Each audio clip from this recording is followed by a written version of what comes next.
In 1970, if you were thirsty, you turned on the tap. The water was clean, tested, and free. Paid for by tax dollars. Managed by your city, accountable to voters. In 2024, you turn on the tap in Flint, Michigan, and the water is still contaminated with lead. 9 years after the crisis began, because the state switched to a cheaper, privatized water source to save money. And the private company had no liability when it poisoned 100,000 people.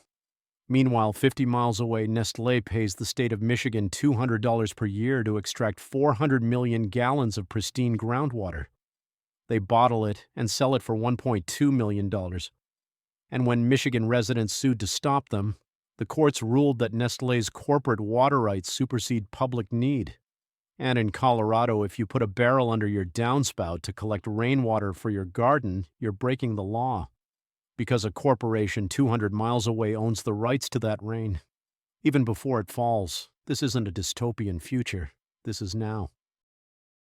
Between 1974 and 2020, three specific policy decisions transformed water from a public good into a commodity. And the pattern is accelerating, because climate change is creating permanent scarcity. Aquifers are depleting, and corporations have positioned themselves to control the one thing humans cannot survive without. And here's what nobody tells you. The people who designed this system studied the models. They knew that privatizing water would increase costs, decrease quality, and create monopolies with no accountability. They knew people would die. They did it anyway, because water scarcity is the most profitable crisis in human history. When people are dying of thirst, they'll pay anything. And corporations have spent 50 years building the legal framework to own the supply. Let me show you the three decisions that privatized water, the corporations that profit from your thirst, and why the endgame is complete corporate control of the resource you need to live. Decision 1. 1974, the Safe Drinking Water Act and the unfunded mandate. Before 1974, water quality was loosely regulated. Cities ran their own systems with minimal federal oversight. Some systems were excellent, some were terrible, but control was local. Then in 1974, Congress passed the Safe Drinking Water Act. It was a response to discoveries that industrial chemicals had contaminated drinking water across America. Lead, asbestos, mercury, pesticides. People were getting sick. Cancer clusters appeared in cities with contaminated wells. The Safe Drinking Water Act established federal standards, maximum contaminant levels for 90-plus substances, required testing, treatment, and reporting. Cities had to bring their systems into compliance. This sounded reasonable. Clean water is essential. Standards protect public health. But here's the trap Congress created. They mandated the standards without funding the upgrades. Cities were required to test for 90 contaminants. Required to build treatment facilities to remove them, required to replace lead pipes, required to hire certified operators. But the federal government provided almost no money to do it. This is called an unfunded mandate. Congress orders you to do something expensive, then leaves you to figure out how to pay for it. The cost was staggering. Small cities needed $10 to $150 million in upgrades. Large cities needed billions. And the deadlines were strict. Comply or face EPA fines. Most cities didn't have the money. Their tax bases were limited. Raising property taxes was politically impossible. Borrowing was expensive. So they had three options: cut other services to pay for water infrastructure, raise water rates dramatically, or find a private partner. And here's where the privatization trap opened. Corporations approached struggling cities with a solution. We'll upgrade your system. We'll handle compliance. We'll manage operations. All you have to do is sign a 30-year contract giving us control of your water system. We'll charge residents directly. You get EPA compliance with no capital investment. It sounded like a deal. Cities facing bankruptcy from EPA fines signed over their water systems to private companies, and the contracts were designed to be inescapable. The private companies would invest in upgrades, then recoup the investment plus guaranteed profit through rate increases. The contracts typically guaranteed 10 to 15% annual return on investment built into the rate structure. If water usage declined, rates automatically increased to maintain profit. If costs rose, rates increased. If the company wanted to upgrade anything, even unnecessary projects, rates increased. And if the city wanted to buy back the system, the contract included a buyback clause calculated at replacement cost plus lost future profits. A system the city sold for $50 million would cost $400 million to reacquire. The 1974 Safe Drinking Water Act created water quality standards that were desperately needed. But by making them unfunded mandates, Congress forced cities into financial crisis. And private water companies were waiting with contracts that looked like lifeboats but were actually anchors. By 1990, over 2,000 municipal water systems had been privatized, and the pattern was just beginning. Decision 2, 1992. Water rights sold to corporations at 1800s prices. While cities were privatizing municipal systems, corporations were buying something even more valuable: the water itself. In the American West, water rights are governed by the doctrine of prior appropriation. First in time, first in right. If you were the first person to divert water from a stream in 1870, you have permanent rights to that water, forever. These rights can be bought and sold.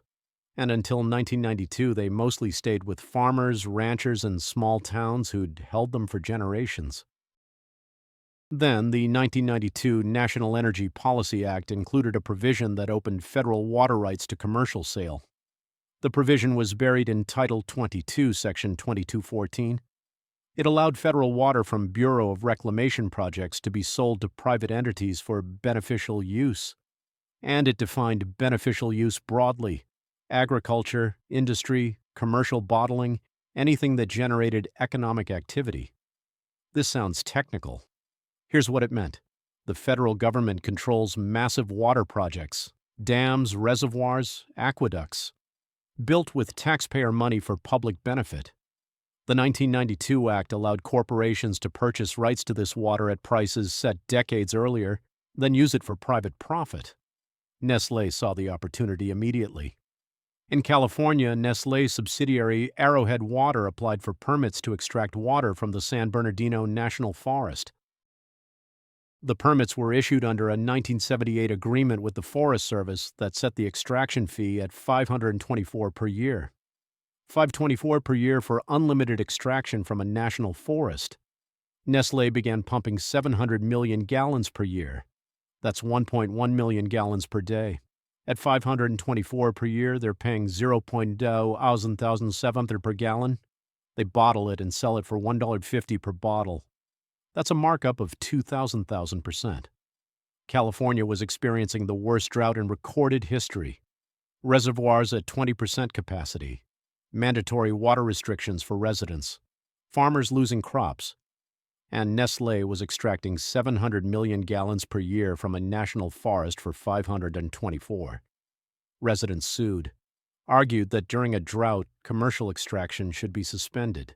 The courts ruled against them. Nestlé's permit, issued under the 1992 Act's provisions, gave them legal rights that superseded public need. This pattern repeated across the West. In Michigan, Nestlé pays $200 per year to extract 400 million gallons from aquifers near Flint, while Flint residents 50 miles away can't drink their tap water. In Colorado, Nestlé extracts from headwaters that feed rivers serving 7 million people downstream. The extraction is legal because they purchased rights under agreements predating modern water law. In Maine, Texas, Florida, Pennsylvania, every state with aquifers, Nestlé, or other bottlers have locked in extraction rights at colonial-era prices while selling the water back at modern prices. And it's not just bottled water. Coca-Cola uses 2 billion gallons per year for beverages. Anheuser-Busch uses 1.4 billion gallons for beer. Tech companies use billions for data center cooling, all extracted under permits issued at prices set in 1970s and 1980s, now locked in by the 1992 Act's commercialization of federal water rights.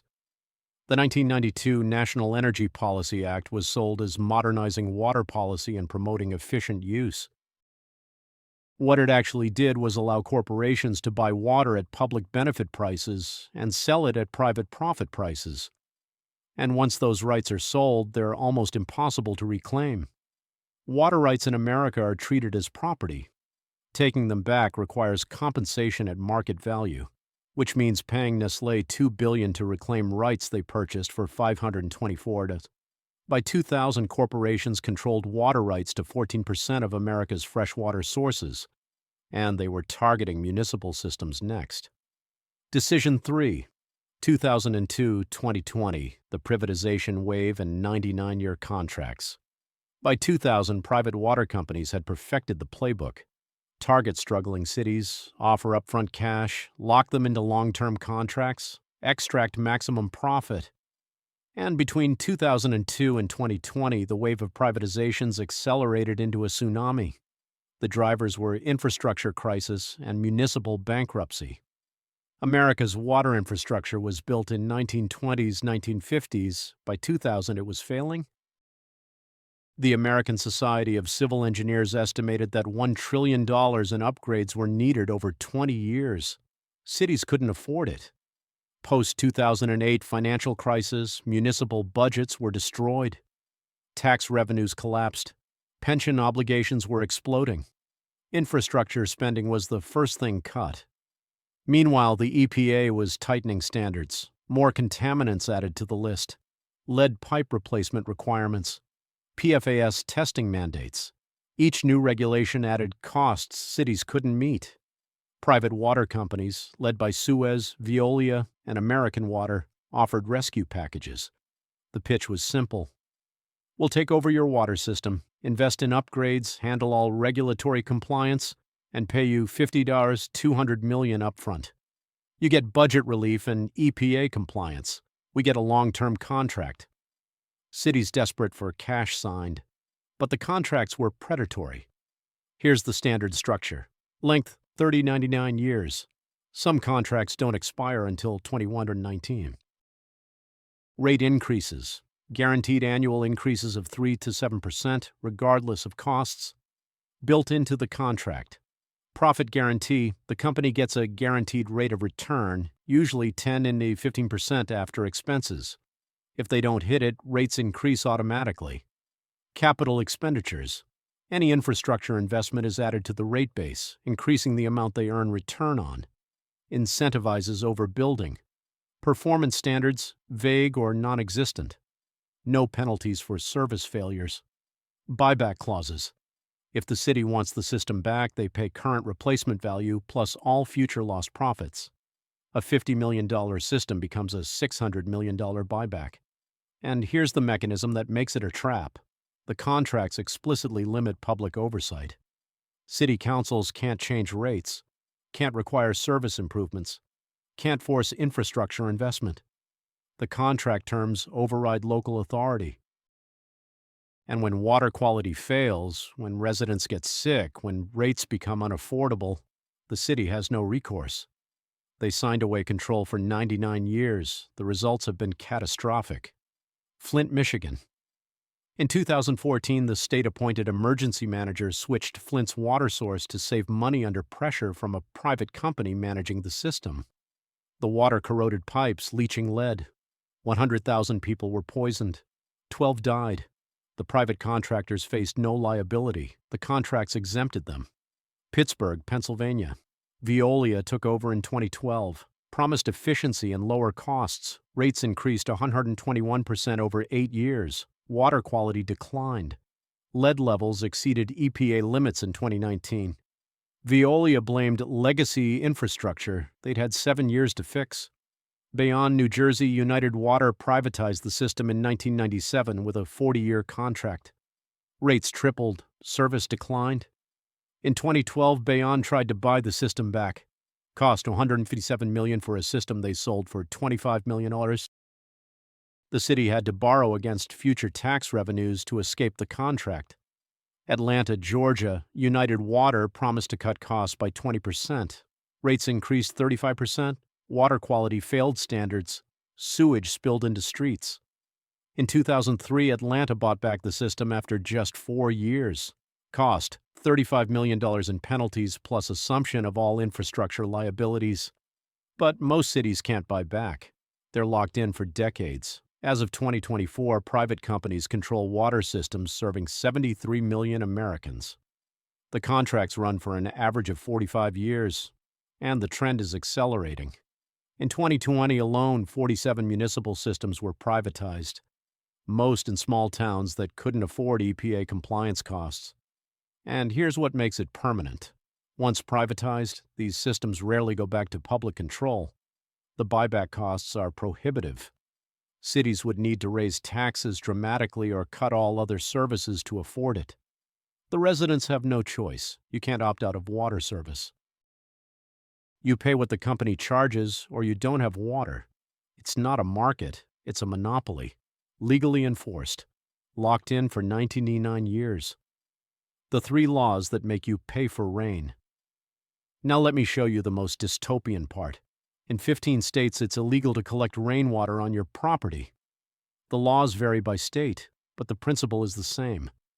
Rainwater belongs to whoever holds the water rights downstream, even before it hits the ground. In Colorado, the law is explicit. Rainwater that falls on your property isn't yours. It belongs to downstream rights holders. If you collect it, you're stealing. The law dates to 1870s mining claims, but it's been upheld and strengthened repeatedly. In 2009, a man was sentenced to 30 days in jail for collecting rainwater in barrels on his own land. In Utah, you can collect rainwater, but only in containers up to 2,500 gallons total, and only for household use on the property. Commercial use is illegal. In Nevada, all water rights are owned by the state. Rainwater collection requires a permit. Most permits are owned by agriculture corporations and casinos. In Washington, Oregon, and California, rainwater collection is legal but heavily restricted. You can collect for outdoor non-potable use only. Any indoor use or drinking requires permits. Why do these laws exist? Because corporations own the water rights to entire watersheds, and they've successfully argued that rainwater collection reduces downstream flow, violating their property rights. Nestlé, agricultural corporations, and Western water authorities have lobbied for and defended these laws for decades. Think about that. It's illegal to collect rain that falls on your property because a corporation 200 miles away claims ownership of the entire hydrological cycle. And as climate change makes water scarcer, these laws are being strengthened, not repealed. How the 3 decisions built complete corporate control. Now let me show you how these 3 decisions combine to create a system where corporations control water and you have no alternative. Start with the 1974 Safe Drinking Water Act. It created unfunded mandates that bankrupted municipal systems, forcing them to privatize. Add the 1992 commercialization of water rights. It allowed corporations to buy extraction rights at 1800s prices and sell water at 2024 prices. Add the 2002-2020 privatization wave. It locked cities into 99-year contracts, giving corporations monopoly control with guaranteed profits and no accountability. The result is the system we have today. 73 million Americans get water from private companies they can't opt out of, can't vote out, and can't hold accountable. 2 million Americans have no running water at all because they can't afford the private rates. 73 million Americans live in areas with contaminated water that doesn't meet EPA standards. Private water companies charge an average of $71 per month for water. Public systems charge $41. For the same service, you pay 73% more under privatization, and the gap is widening. Private water rates have increased 59% since 2010. Public water rates increased 31%. Meanwhile, Nestlé extracts 1.1 billion gallons per year from U.S. aquifers and pays an average of $0 to $6 per gallon in permit fees. They bottle it and sell it back to you for $1.50 per bottle. That's a markup of 250 million%. And as climate change accelerates, as droughts become permanent in the West, as aquifers deplete and rivers dry up, the companies that control water rights will control survival. The Endgame, water scarcity. As business model, here's the final piece. Climate change makes this permanent. The Colorado River serves 40 million people. It's over-allocated by 20%. More rights have been sold than water exists. As snowpack declines, the shortfall grows. In 2026, the Colorado River Compact expires. States and rights holders will renegotiate allocations. Corporations with senior rights will keep their allocations. Cities and farmers with junior rights will be cut. Guess who holds the senior rights? Nestlé, Coca-Cola, and agricultural corporations that bought them in the 1950s. The Ogallala Aquifer, which provides 30% of America's groundwater for irrigation, is depleting at 6 trillion gallons per year faster than it recharges. At current rates, it will be functionally dry in 25 years. When it runs out, the corporations with extraction rights to other aquifers will have monopoly control over remaining freshwater, and they'll charge whatever the market will bear, which, for water, is everything. Michael Burry, the investor who predicted the 2008 housing crisis, has said, "Water rights are the best investment of the 21st century." He's buying aquifer rights across the American West. He's not alone. Goldman Sachs, BlackRock, and billionaire investors are purchasing water rights as fast as they can. Why? Because they've done the modeling. They know scarcity is coming. And they know whoever controls water controls everything. T. Boone Pickens spent $100 million buying water rights in the Texas Panhandle before he died. He called it the best investment I ever made. When asked about ethics, about people who couldn't afford water, he said, "Water is like any other commodity. If you don't have it, you pay for it." That's the endgame. Water as commodity. Controlled by corporations, priced by scarcity, and enforced by laws that make alternatives illegal. The truth they won't tell you. In 1970, water was a public resource managed for public benefit. In 2024, it's a profit center controlled by corporations accountable to shareholders, not citizens. And the three decisions, the 1974 unfunded mandate, the 1992 commercialization of rights, the 2002-2020 privatization wave, they weren't conspiracies, they were policy choices. Congress mandated clean water without funding it. The executive branch opened federal water to commercial sale. Cities signed contracts they couldn't afford to escape. Each decision seemed reasonable in isolation. Together, they transferred control of the most essential resource from the public to corporations. And as scarcity accelerates, as droughts become permanent, as aquifers deplete, the endgame completes. Whoever controls water controls survival. And right now that's Nestlé, Suez, Veolia, and a handful of investment funds. If this changed how you see water, if you finally understand why it's illegal to collect rain and why your water bill tripled while service declined, then you're starting to see how the machine works. Subscribe if you want to understand who profits from your thirst and why they're positioning for permanent scarcity. Because they're not going to teach you this in school. They're going to tell you it's about infrastructure investment and efficient resource allocation. But the architects knew better. They studied the models, they saw the scarcity coming, and they made sure corporations would own the supply when people were dying of thirst. Because that's when water becomes more valuable than gold. And they'll charge accordingly.